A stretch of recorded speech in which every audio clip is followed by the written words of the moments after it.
Hi, everybody. Welcome to our talk as part of our course, Hips and Pelvis. This talk is quite interesting. Before we start, I want to ask you one question. How many of you work with clients who have hip pain? How many of you told them that they need to mobilize, they need to stretch? Don't be ashamed. I did that too. Before you jump into assumptions about the hip pain, what you want to know exactly is where the hip pain is, where in the hip it hurts, because that will define your protocol. After our chat, I hope you will feel more confident asking clients the questions that will help you to find the best solution for them, will help you to find a clearer referral framework for them. Does it sound good? I hope so. Let's get started. When the clients say, my hip hurts, they may mean 5 different things. They may mean that they have lateral hip pain, that they have groin pain, maybe it's osteoarthritis-related stiffness, maybe it's some referred pain from the lower back, or maybe it's just a load-related thing that the hip is not conditioned, when the hip is not conditioned enough to actually handle that much work. Each of those things is a slightly different pathology and has slightly different evidence-based rehabilitation procedures, and it's very important that for each of these conditions, there are different things that should be avoided in the Pilates session. The generic approach, stretch, strengthen, mobilize, may actually work for some of these descriptions of pain, but also may harm the others. When you ask your client, where is your pain? You obviously notice, where do they point? Is it the front? Is it the side? Is it the back? And you may already see how different this location may be from client to client, but they describe it with one word or one phrase: my hip hurts. However, what we should not assume is that this generic approach will bring us great results regardless where the pain is, because it won't. The evidence is different. The rehab process is different based on where the pain is located. Today, we will try to figure out what is the best approach depending on where exactly the pain is. All right, let's talk about the pain itself. We can divide the hip pain into 5 different categories. We have lateral hip pain. Sometimes we can call it gluteal tendinopathy. Usually it's on the side of the hip. It gets worse when they align at night on that particular side. Walking upstairs may affect it. Long walking distances can affect it and aggravate it. The next category, that is a groin-related hip pain. This is called FAI syndrome, and often found in quite an active young population. It's more of a pinching or catching sensation that they feel deep in the hip. The third category of pain that we're going to talk today is hip osteoarthritis, which can be categorized or described as stiffness in the morning, which usually gets better during the day with movement. However, it can be triggered by a long-standing or prolonged walking. The other category is referred pain from the lumbar spine, where hip feels painful, but the actual reason is not coming from the hip. It comes from above, from the lumbar spine. The other category that we may include today and that we may consider as practitioners is load intolerance, deconditioning of the hip. The hip feels fine at rest. However, it gets triggered by specific load. Maybe it's a little bit too heavy for the hip. Maybe it's a little bit too much of work. So that's another category of pain when the client complains when they're actually moving, but not when they are resting. Here's an important takeaway. If you can't narrow down what category the client's pain belongs to, you actually can't design the right session for them. You definitely can't give them something to take home. You can't give them a homework because you don't know where in these categories they belong. All right, let's start with busting some myth. This is my favorite thing to do because the amount of myth we have in our health and movement industry in general is absolutely astonishing. These are the myths that we've been building for years. Research evolved, but we haven't updated ourselves.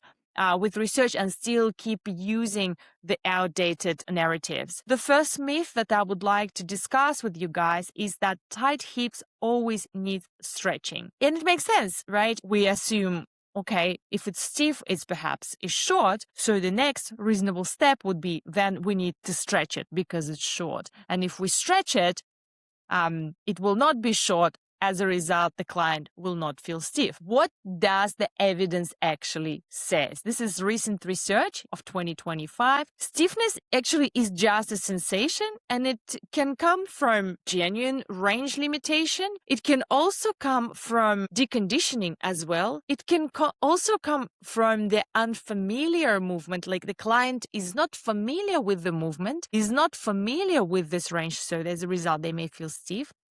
Or it can come from protective guarding because the hip is in pain, there was an injury, and some movements feel scary. So the brain, as a result, tries to protect you and protects by limiting the range. The recent research that was conducted in 2025 and is included in osteoarthritis guidelines revisioning, it includes stretching and strengthening together as a part of one rehabilitation plan, not as two standalone answers, not separate. You don't need to split them. You can stretch and strengthen, and the client will highly benefit from this approach instead of just stretching and waiting for it to become less stiff to strengthen, or vice versa, strengthen it and avoid stretching completely. But how do you know if it's a stretching issue or if it's not? Now, in the studio setting, you can actually test the client, and if they have a full passive range, meaning if they are lying down,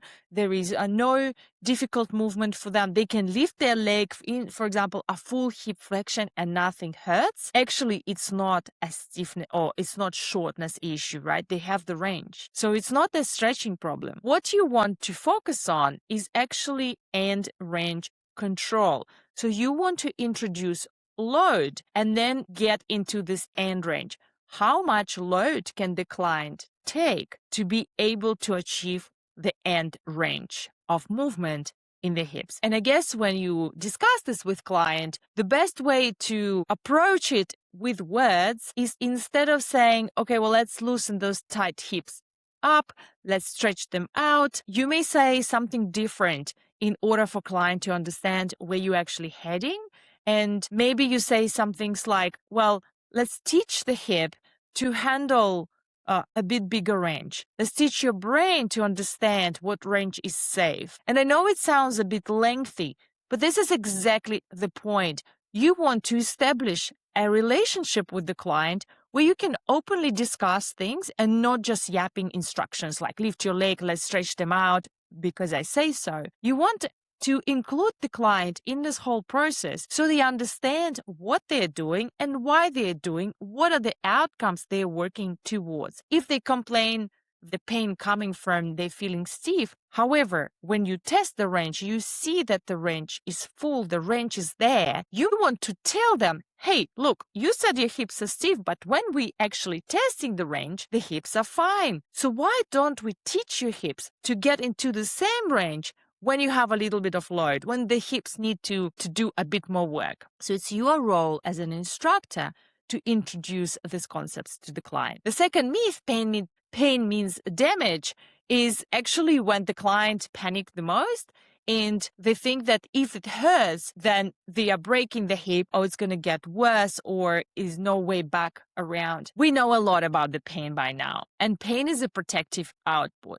The pain can be influenced by many things, obviously by the state of the tissue, but as well by stress, by sleep, by expectations, by beliefs that are formed in our brains. So when we recommend total rest, we're not necessarily making anything better. Total rest deloads tissue, and we know that tissue actually adapts really well to progressive exposure, and that's how the tissue gets better. In the case of the pain that we talked about, gluteal tendinopathy, which is the side hip pain, and hip osteoarthritis actually respond really well to progressive overload. So if you have a client who has lateral hip pain and some hip osteoarthritis, you actually want to explain this to them that, look, you will benefit from progressive overload rather than from resting and avoiding any movement there. This is what I like to use in the studio. I often use a scale from 0 to 10, and I explain to the client, look, anything from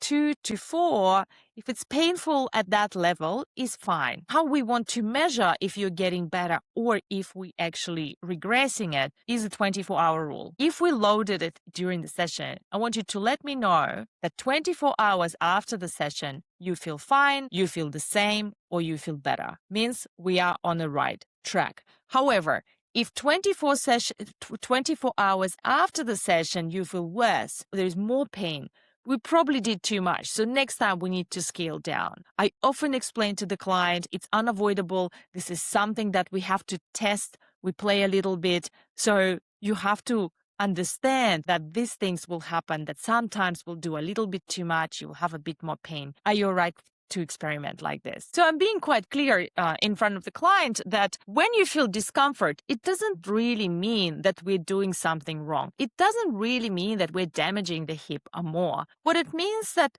your hip is working, and that's exactly what we want. We want to introduce some load that is noticeable by the hip, right? So the hip's like, okay, well, I think I am actually doing something. I'm not resting, but at the same time, it doesn't aggravate, right? We want to find that Goldilocks zone, and finding this Goldilocks zone also takes time. It doesn't happen right away. The third myth that I would like to discuss, and I think it's quite important, it's very challenging not to panic. When you see the scan, the MRI, the X-ray, whatever you did, and you see the actual damage that's happening in the joint or in the tissue, it's really hard to be positive. And I'm saying this from personal experience. I was diagnosed with a labrum tear a couple of months ago, and I'm still working through my rehab process, which is another story. And when I went to an MRI, after you got the results, I was like, oh my God, there's so many things going on. On MRI, you can see the labrum tear, the synovial fluid that's leaking out of my hip, and that causes most of the pain. And the bursa that is irritated. You can see all of those things, and it's really hard to be like, oh yeah, that's totally fine. I'm totally all right, especially when you have the pain. Because if you went to a scan, there was a reason why, right? You didn't woke up just and went to a scan out of the blue. Probably something is bothering you. You went, you did a scan, you saw the results. They are shocking. However, it's important not to catastrophize because that forms a belief. And that brings us to previous points. It's important to stay positive as a practitioner and as a client. It's not all downhill from here. There are a lot of things we can take control of. There are a lot of things that are on a scan but actually not causing any pain at all.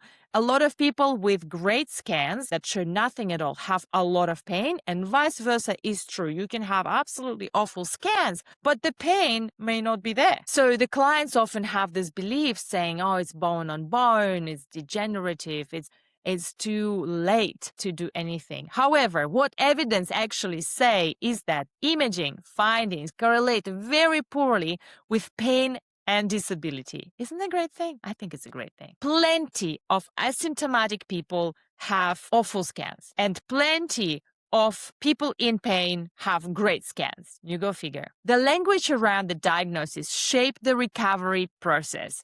The fear-based labels, our overprotection and overguarding in the studio predicts worse outcomes. It's science. It's not me making it up. Remember, in the studio, we don't interpret the scans. We work with what the doctor says, with what the physio say. However, what we can do is to reframe what the scan means in the client head. I always think if I'm working with the doctor's language, which is pretty straightforward, there is no polishing, there is no things trying to avoid. It just says the things that are there.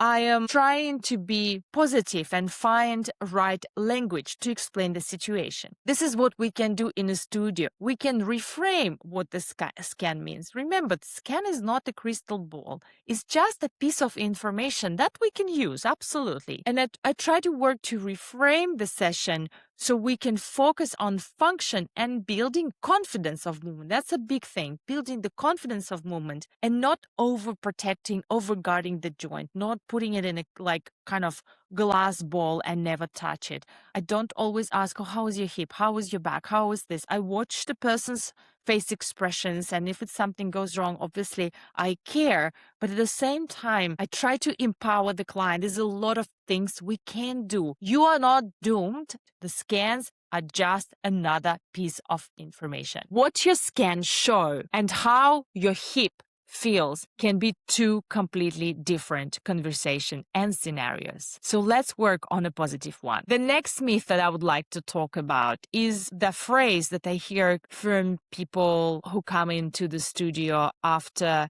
being a number of practitioners trying to figure out what's going on. They will say something like this: my pelvis is out, my hips are out, my pelvis is twisted, uneven, I need to be put back into the place. What the evidence say is that asymmetry is the norm. I spoke to my dear colleague Naya this morning, and she said such a great thing that landed really well. We expect to be right-handed or left-handed. We expect to be writing better with one hand, not writing equally good with both. So why do we expect evenness and symmetry from the rest of the body? The evidence has largely moved away from static structural models as primary explanations for pain. What predicts your function is your capacity, how much load you can take, how much resilience your tissues have, your confidence of movement, your load tolerance, not symmetry. So, in the studio, when I hear somebody saying my pelvis is out, my hips are out, I am uneven, I try to be very careful how I approach this, because these beliefs come from somebody else that my client trusts. A doctor, a medical practitioner, another instructor,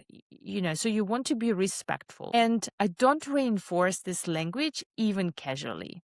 I don't say things like, let's realign your pelvis, let's work on your high hip. I try to avoid cues that confirm that fear. And instead of focusing on what it looks like, I try to focus what it can do. When the time is right, I always have a conversation saying, look, the bodies are asymmetrical. They always have been. So the question is not whether you are perfectly even between right and left side, but the question is, can you actually move confidently with the body that you have? Another myth that I would like to talk about is the myth about clicking. Painless clicking is normal and it's almost always benign. It can be tendon movement over the bone. It can be just joint fluid dynamics, soft tissue kind of sliding over another. It's hard to say, but clicking alone is not a diagnostic marker. If it clicks and doesn't hurt, keep going, move on.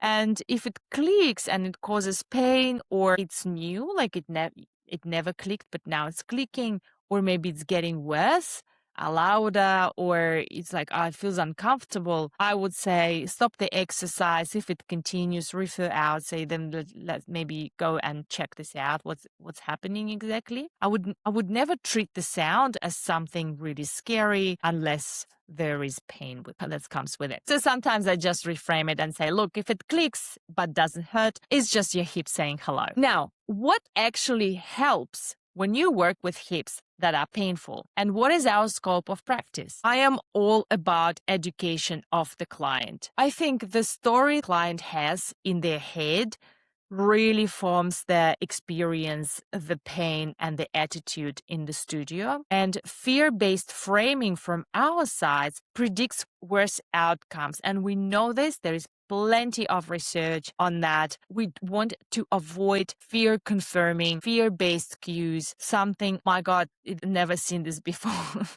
Or like, your glutes are absolutely not firing today. So trying to be honest, but at the same time positive, how we frame what we say. Because even small comment like this may stay with client for years, and they will strongly believe that their pelvis is out. The second pillar, how can we make hips feeling better, is progressive loading. So we want to introduce graded exposure. We start where the client is at, and we try to measurably increase the progression, increase the load, working together with the client. We dose it carefully. You don't have to go from 0 to here in 3 sessions. Sometimes it takes a long time, but you definitely want to progress. You don't want to keep them at the same level because they have pain. So, for example, for lateral hip pain, education, plus exercise has moderate strength evidence. For osteoarthritis, exercise is absolutely the go-to